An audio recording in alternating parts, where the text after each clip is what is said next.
Jay, should Philly want Simmons back? Should he play for, talk to me. No.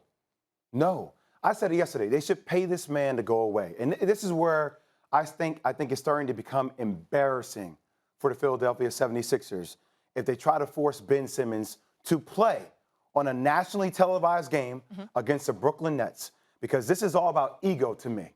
This is all about them trying to publicly ridicule and subject Ben Simmons to the hate that will come from every Philadelphia fan.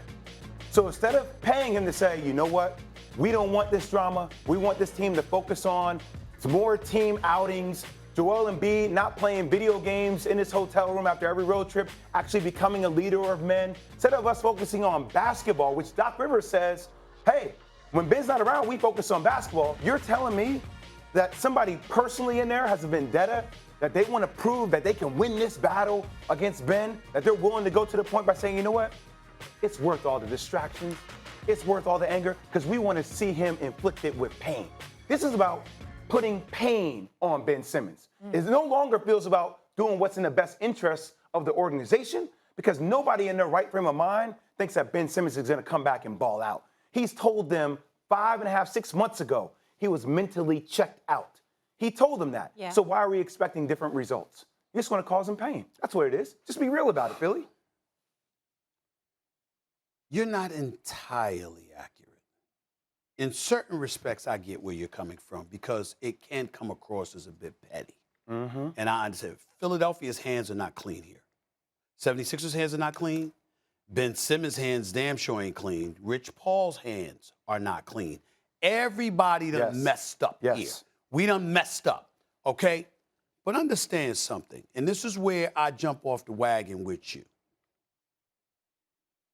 Ben Simmons was so bad in the postseason that the Philadelphia 76ers were of the mindset that the opposing teams were trying to get 20 cents on the dollar. That's where they came from. They're the ones that came up with that line, 20 cents on the dollar, 20 cents on the dollar. Because anybody who spoke to them, anybody from in the organization, Elton Brand, Doc Rivers, Daryl Morey, Doc Rivers when he was on here, players said 20 cents on the dollar, 20 cents on the dollar. They kept saying that. What that says to me, Jay, which you know, is that they did call and they did try to oblige. What they didn't want to do was get hosed just because Ben Simmons wants out.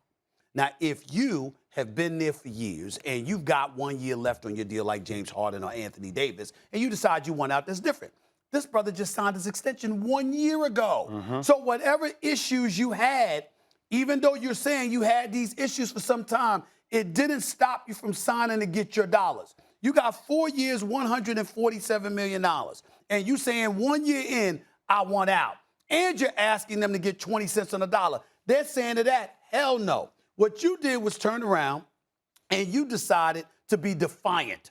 And not only that, come across, I know he didn't mean to, because he certainly wasn't pointing the finger at Philadelphia fans, but that's how it came across, to the point where a city is like, you have the audacity, the unmitigated goal of blame us.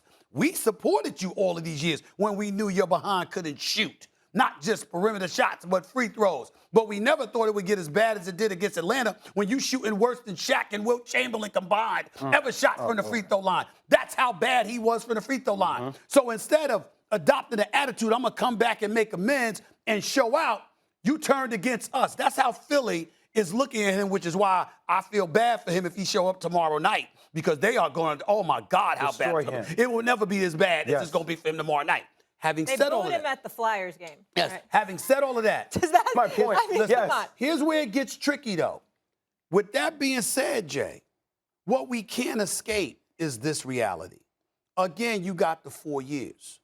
If he were to come back, what they're saying to him is that we're trying to oblige you, but help us out by showing what you can do to elevate your value so we can remind some teams around the league for a few games what you bring to the table, and we can get some equitable compensation. And I don't think that's a crime. But Stephen A., I don't. I've already told you where I'm at psychologically.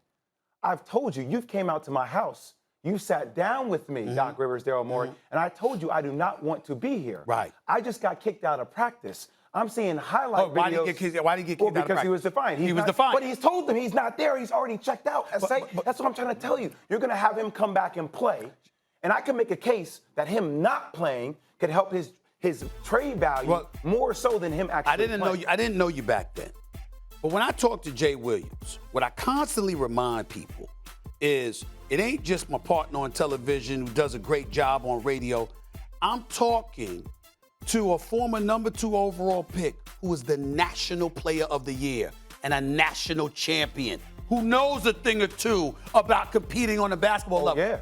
I also know your personality enough to know that even though I didn't know you back then, there was probably some people you didn't like when you were playing at Duke. 1,000%. And in the league, yes. There's probably some people you didn't like. Didn't stop you. What I'm saying to you is this. Just because you don't like somebody and you've checked out mentally, you can still be so gifted that with an attitude, truculent or acerbic as it may be, you might still be able to say, you know what? I'm going to go out there and I'm going to bust their ass for about 2 weeks. That's who I am. I know he's not. I am. I'm just saying. Ben Simmons is not Kobe Bryant. But we don't know. Yes. But we don't know because we haven't seen him play under those situations. We haven't seen him play. Neither have the Sixers. That's the key. Now, if he went out there for 2 games and just wet the bed and stuck up the joint and the pressure was too much, that's different. But it's entirely possible that the Sixers are thinking he can't stand us, he might want out, but he might go out there and bust some people's butt for about a week or 2 and then quit. But at least he spent that week or 2 busting people's butt to remind the league of what of a commodity we have, and you need to give us more than 20 cents on a dollar. That's not bad.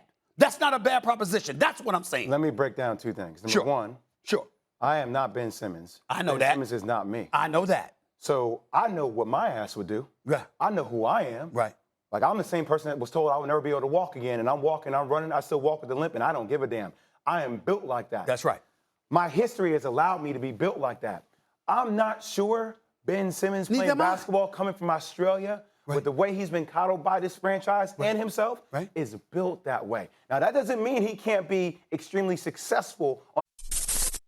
Thanks for watching ESPN on YouTube. For live streaming, sports, and premium content, subscribe to ESPN+.